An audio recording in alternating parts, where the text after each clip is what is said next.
போட்டித் தேர்வுகளுக்கு தயாராகும் ஏழை மாணவர்களின் நிதிச் சுமையை குறைக்கும் வகையில் மத்திய அரசு இலவச ஆன்லைன் பயிற்சி வகுப்புகளை நடத்த இருப்பதாக பிரதமர் நரேந்திர மோடி தெரிவித்துள்ளார்.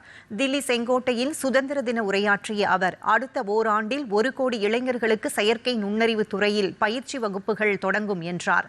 இந்த வரலாற்று சிறப்புமிக்க புரட்சிகரமான நடவடிக்கையினால் அனைத்து மாணவர்களுக்கு தரமான கல்வி கிடைக்கும் என்றும், பயிற்சி வகுப்புகள் சிறந்த ஆசிரியர்கள் மூலம் நடத்தப்படும் என்றும் அவர் கூறினார்.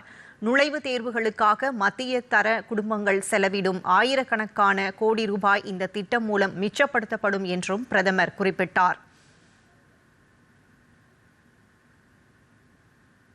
இது செயற்கை நுண்ணறிவானையை, குவாண்டம் விண்வெளித்துறை, ரோபோட்டிக்ஸ் மற்றும் தரவு மையங்களுக்கான காலமாகும்.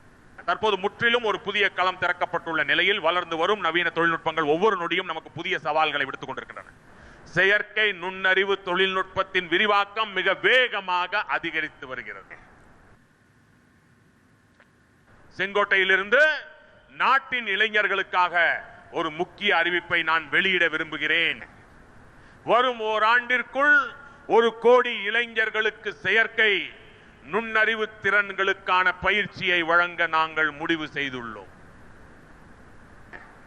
இதன் மூலம் நம் நாட்டு இளைஞர்கள் செயற்கை நுண்ணறிவு உலகில் தலைமை தாங்கும் ஆற்றலை பெற வேண்டும் என்பதே எங்கள் நோக்கம்.